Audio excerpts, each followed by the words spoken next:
Okay, so we are talking about vector spaces, and we defined in the last class we defined basis of a vector space, and we have seen that any two. So, suppose V is a vector space over a field F, then the basis means if it is finite dimensional, then the basis is basically the set of vectors alpha 1, alpha 2, alpha n,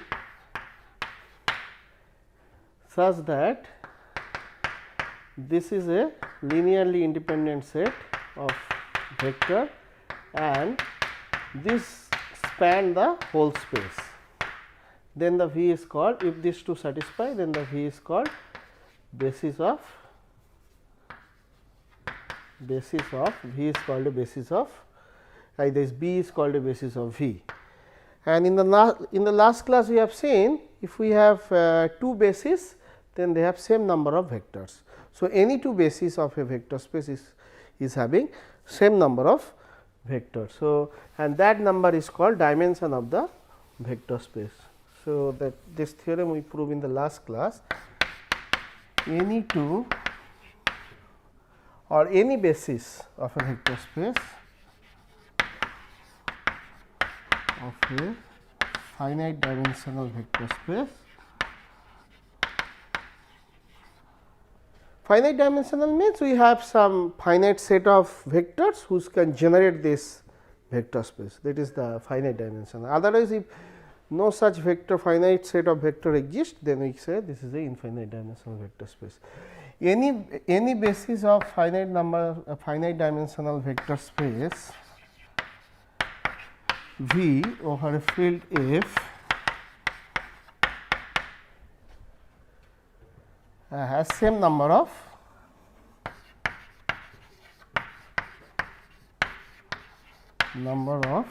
element in the number of vectors. Okay. The same number of vectors, and that number is called dimension of the vector space, and this number is called, this is called dimension or rank. This is also called rank of the vector space of V. This is how we define the rank of or dimension of a vector space. So, rank or dimension of a vector space is basically the number of vector in a basis, the cardinality of the basis of the vector space, and every basis has same number of elements. So, that number of vector in a basis, the cardinality of that basis set is called dimension of the vector space. Now, if we consider the null vector, that is a vector which consists, suppose we have a vector space over a field this. Now, we know this 0 vector is a subspace, it is called a null space, and this is the convention. So, this is we denote this n. So, this is the convention, dimension of n is 0. This is the convention we use the dimension of n is 0. So, that means the dimension of a vector space is basically number of element in the basis, and the basis contain all non-zero vector. We will not consider 0 vector, because 0 vector has no contribution in the basis. So, basis consists of all non-zero vectors. So, for that we need to separately define the dimension of this vector space. This is a vector space. This single, we can prove all the properties of the vector space. This singleton set is a vector space. This is a subspace of V. If this is a vector space,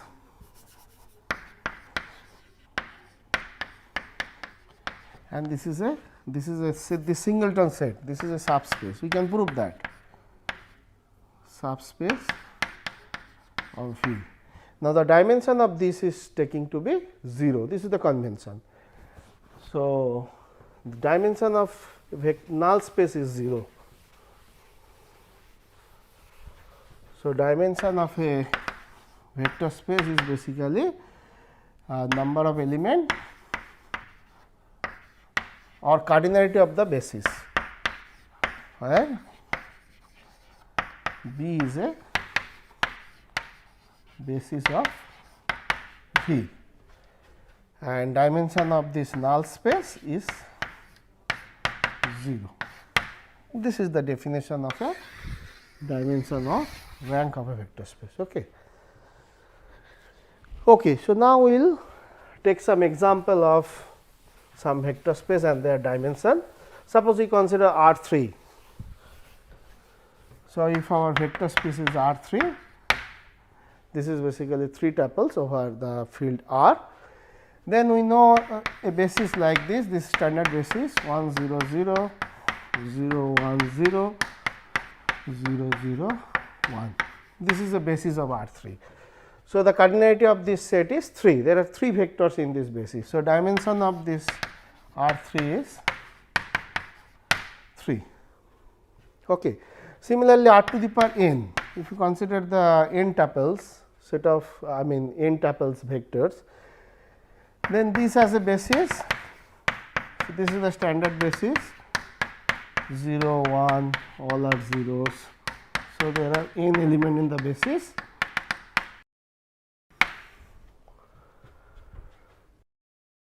So, the size of this is n. So, the dimension of R to the power n is basically n. Okay. So, this is some example of the dimension of this. So, now we will talk about some result on this dimension and the basis. So, this is a theorem.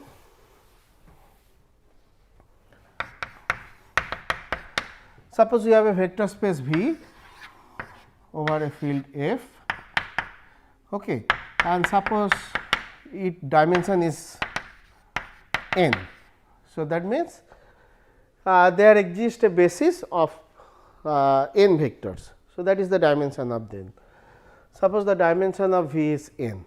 Okay. Now, this theorem is telling let alpha 1 alpha 2 alpha n be any set of n independent vectors Li, vectors of V. Okay. Suppose this we denote by B set. Then the theorem is telling then B must be B is a basis of V. So, that means, if we know the dimension of this vector space is V, then if we have any set of vectors of n vector alpha 1 alpha 2, any collection of such n vector will form a basis. So, that is the claim. Okay. So, any collection of n linearly independent vector will form a basis. So, for basis we need 2 properties. One is linearly independent, that is already there, B is linearly independent, and the second property is it should span the set. So, that means, given an element from V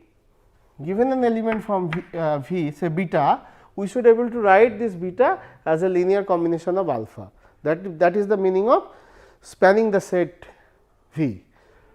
So, how to show that? How to show this beta can be written as the linear combination of alphas.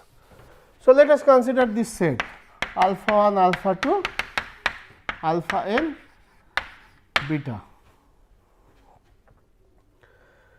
Okay. Now, suppose there are 2 cases, case 1 that beta is none of these alphas.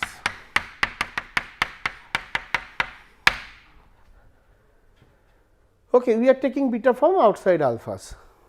Now, then we know if the dimension of this is n, then there are at most n number of linearly independent set of vector. So, that means this set must be linearly dependent.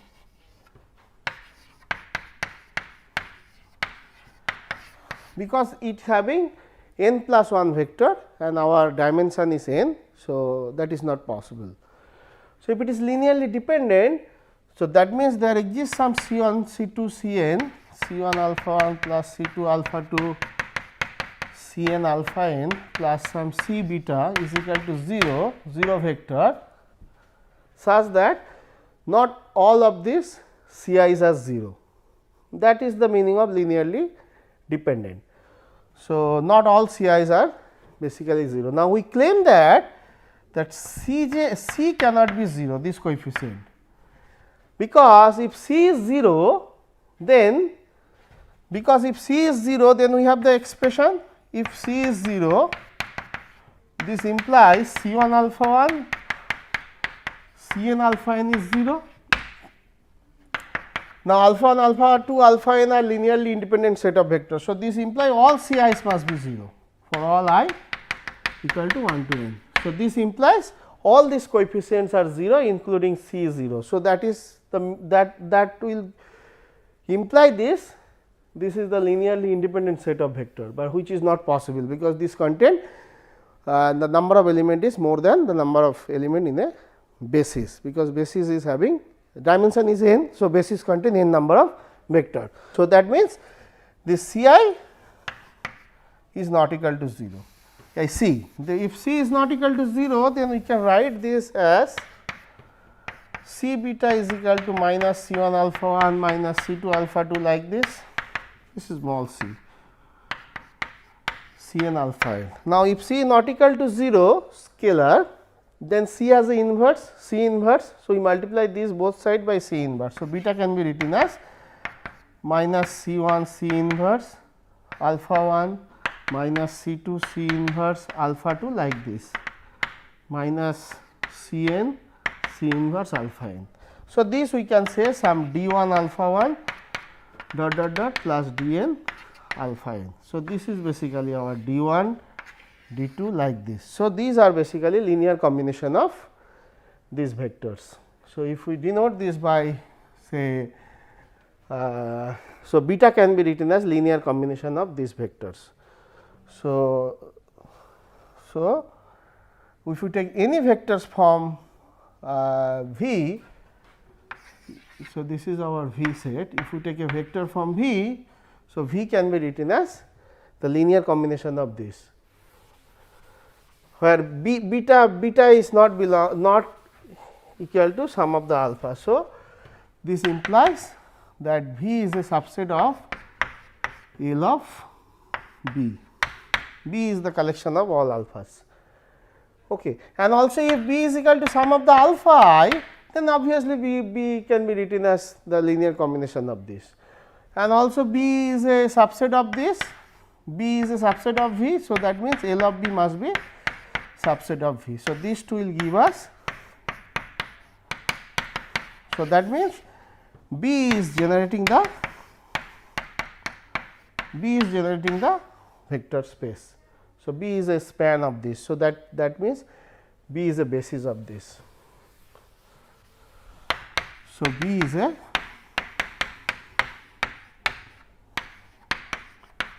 basis of V, because B is already linearly independent set and any vector from V can be written as linear combination of B's. So, this will give us the result that B is a basis of B. So, any set of n linearly independent vector will give us a basis if the dimension of the vector space is n. Okay. So, this is very interesting result. So, if we can get any, suppose we are talking about R3, then dimension is 3. So, if we can construct any set of linearly independent vector of dimension of size 3, then this will form a basis. So, that is the that kind of example one can construct on this. Okay. So, now we will try to do some examples on this. Suppose we want to, the question is, suppose we want to find, this is the example, we want to find a basis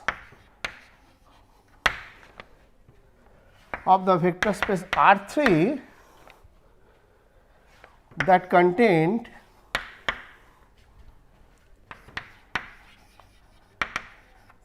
certain vectors. What are those?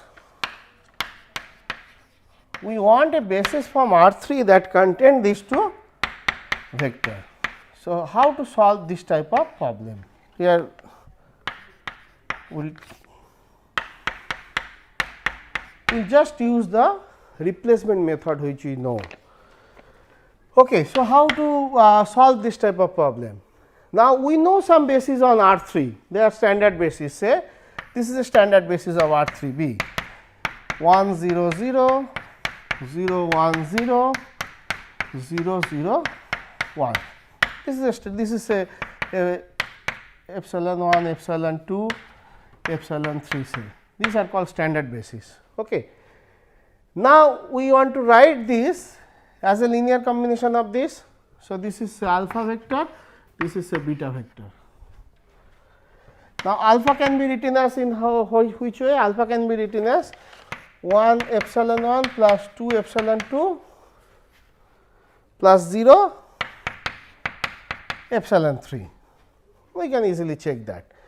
Now, this is non-zero. Now, we know the replacement theorem of the basis. Now, if any vector can be written as linear combination of this of the basis element, then any vector can be written as, now we can replace the non-zero vector whose coefficient is non-zero here. So, that means this is non-zero. So, instead of this we can write alpha. So, that means B 1 if we write alpha. So, we are replacing epsilon 1 by alpha. Epsilon 2, epsilon 3 is also a basis, is a basis of R3. This is because of the replacement theorem. Okay. Now, since it is a basis of R3, we should be able to write beta in terms of this. So, that we are going to, we want to try that. So, the beta will be written as, we can easily check that, alpha plus epsilon 2 plus epsilon 3. Okay. Now, again epsilon, this is a linear combination of these vectors in a basis. Now, this has one non-zero term. So, we can take replace by again replacement theorem, we can write, we can replace epsilon 2 by beta. So, this is also a basis, this is a basis of R3.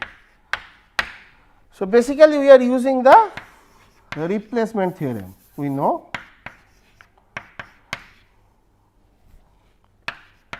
the replacement theorem on basis, which we have discussed in the previous lecture. So, that is it. So, this is the basis we are looking for. So, this basis contain alpha beta. So, this is the way we can generate a basis with some vector. Okay.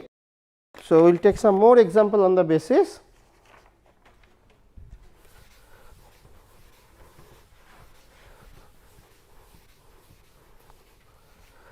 Suppose on R3 again, we want to see whether this will form a basis or not.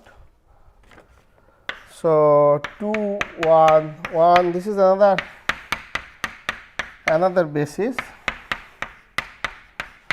Okay. So, to check this, so this is alpha 1, alpha 2, alpha 3.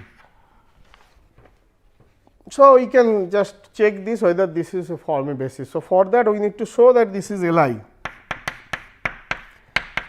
This is linearly independent set of vector. So, that means we need to show this, we need to take alpha 1 linear combination of this to be 0 vector 0 0 0, and this we need to show this is only possible if all the coefficients are 0. This we can easily verify that. Again we can take a vector from this a b c from R3, any vector, then we can easily verify that a b c can be written as some linear combination of this vector. So, this is exercise we can take. Okay. So, again you can find the d1, d2, d3 in terms of a b c. This I am leaving you for exercise. Okay. So, this will form a basis. Now, another example on the subspace of R3, suppose we are taking the V is equal to R3. Now, we are considering the subspace on R3, say ABC belongs to R3 such that A plus B plus C is equal to 0. We can easily verify this is a subspace. Now, we are interested to get the basis of this subspace or dimension of this subspace. Now, we can take a W from this W. So, W will be say A B C. Okay. Now, we know that A plus B plus C is 0. So, C can be written as minus A minus B. So, this is basically A into 1 0 minus 1 plus B into 0 1 minus 1, and this is for any ABC. So, we can write any vector W as a linear combination of these two vectors, and also we can check these two vectors is linearly independent set of vectors. So, that means 0 1 minus 1 and 0 1 1 0 minus 1, this is a basis of W. So, there are two vectors in the basis. So, dimension of W is basically 2. So, dimension of this W is 2. So, this is one of the example of this. Now, we will discuss one theorem which is called extension theorem. So, that is telling us, suppose we have a linearly independent set of vector. Now, it is either will form a basis or we can extend it to get a basis. Okay. So, let us write that. So, this is what is called extension theorem.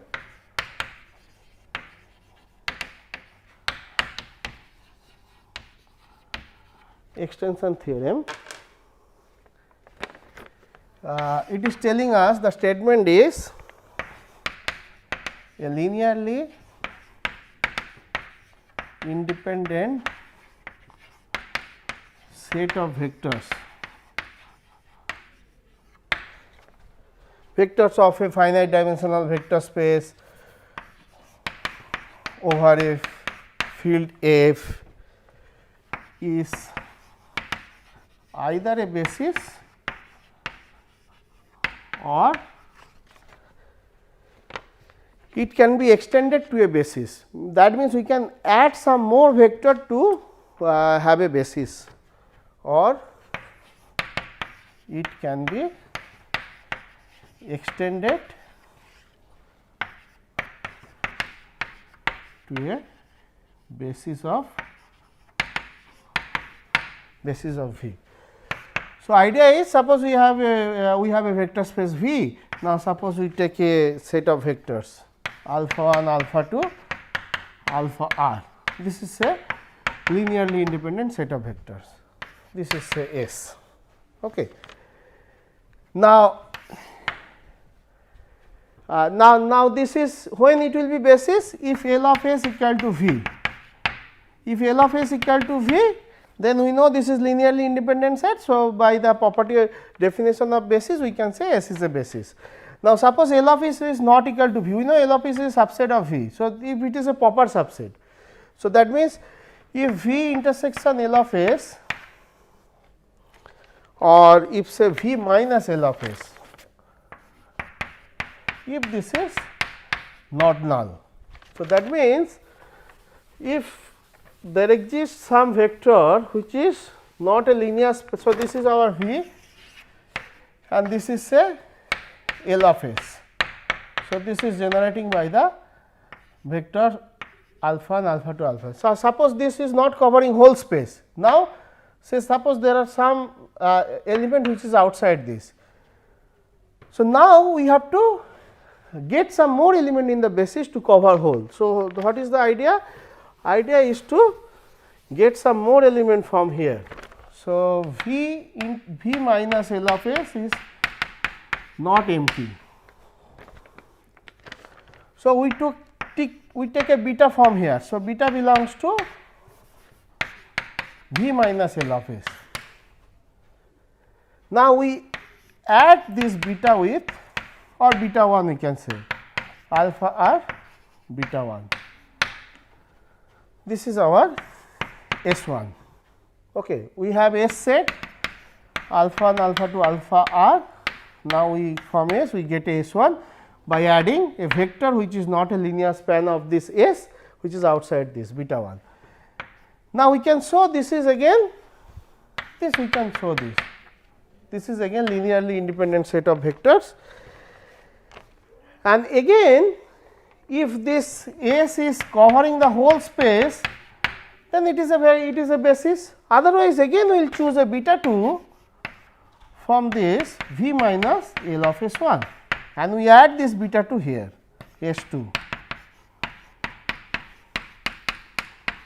alpha beta 1 beta 2 like this. So, this way we extend this until we are not getting the set which can cover whole space. So, this is called extension theorem. So, we will take a quick example on this.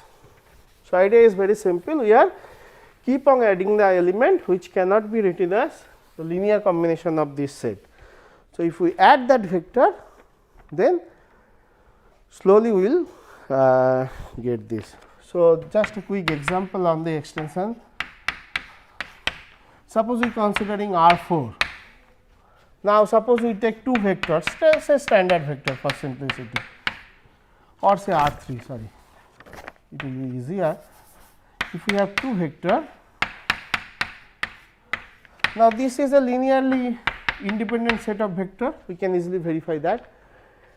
Now, this is not covering the whole space, because it is only covering the space like this. Okay. So, now if we choose a vector, so this is our S, this is our L of S. So, if we choose a vector, this is not empty. So, we choose a vector from here, any vector, say from this space 0 0 or any vector which is having some coordinate over here, say 0, say 1, 0 0, say 2 or 1, say if we are talking about standard vector, if you want to, or say 2. Okay. This is our beta. Now, if we add this beta with this,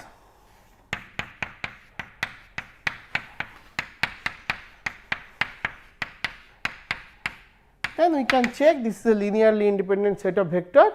So, and it has 3 number of 3 vector and dimension of this is 3. So, this is a basis. Also, we can verify that L of S is basically S 1, L of S 1 is basically V R 3.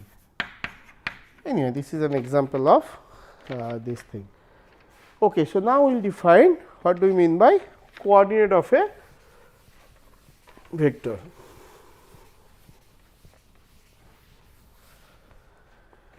Okay, so, suppose, so this is a theorem we can say.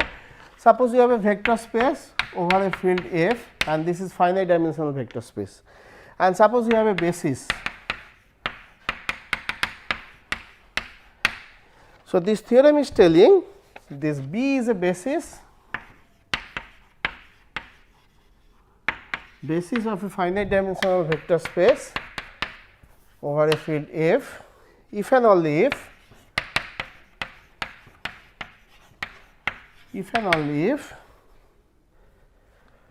every element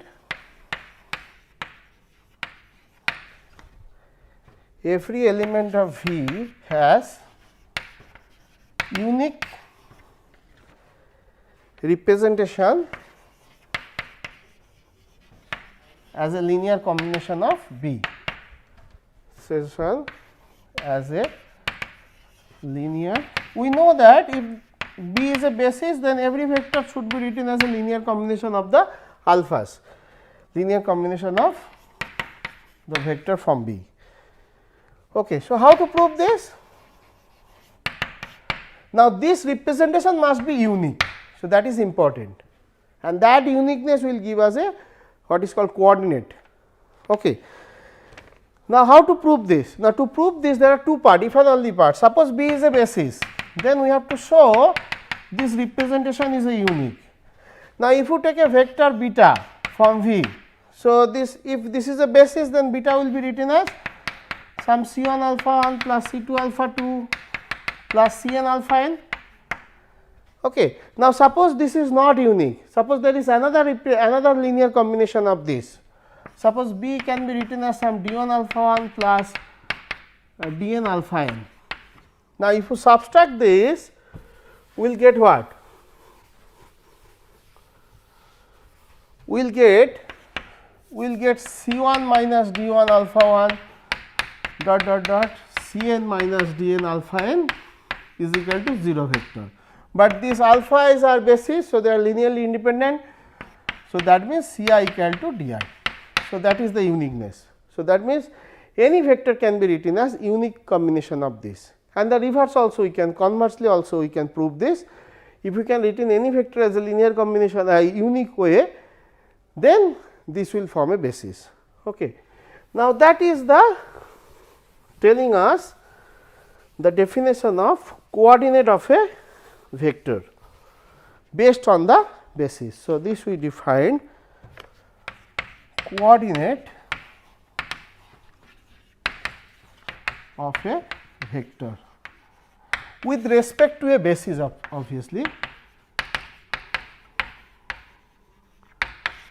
So, that means if we have a basis V of a vector space say V f over a field f, if B is a basis, then we have seen that any vector from V can be written as unique linear combination of this some C2 alpha 2 Cn alpha n. Okay. Now, this is a unique representation, and if we, this is a ordered basis. The ordered basis means we are not changing the ordering of this element. If you change the ordering of this element, then the C2 will come here like this. So, we are taking a ordered basis. We are fixing the ordering of this element, that is the sense. Then this C1, C2, Cn are called coordinate. Coordinate of beta with respect to the ordered basis B. With respect to the, and this is the unique representation. So, this coordinate is unique. So, this is the definition of coordinate of a basis. Now, we will take a quick example of the coordinate.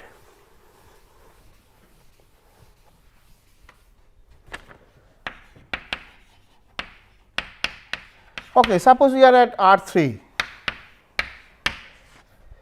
Now, say we want to find the, we have a say basis from R3, say B, we can take any basis. So, say we are taking this basis 1 1 0 1 0 0. One can verify this is a basis. Okay. Now, we have a say beta. So, this is alpha 1, alpha 2, alpha 3. So, this ordering is given, we fix the ordering, that is why it is called ordered basis. We have a B where we are not changing this alpha's position, beta's position, this is the ordered basis, say that sense. Now, we take a element 1 3 1. Now, we want to represent this. So, this is a vector in R3. So, this should be written as a linear combination of this basis element. So, C1 alpha 1 plus C2 alpha 2 plus C3 alpha 3. So, we can easily check that C1 will be 1 alpha 1, C2 will be 2 alpha 2 plus C3 will be minus 2 alpha 3. We can check this. So, that means this beta coordinate of this beta with respect to this ordered basis means we are not, again I am telling, we are not changing the position of this. If we change the position of this, if we take alpha 2 here, then C2 will come here. So, we are not changing, we are fixing the position of this, that sense it is ordered basis. So, then the coordinate of this is basically 1 2 minus 2.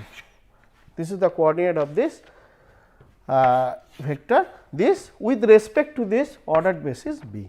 So, this is the example of a coordinate of a vector. Thank you. Thank you.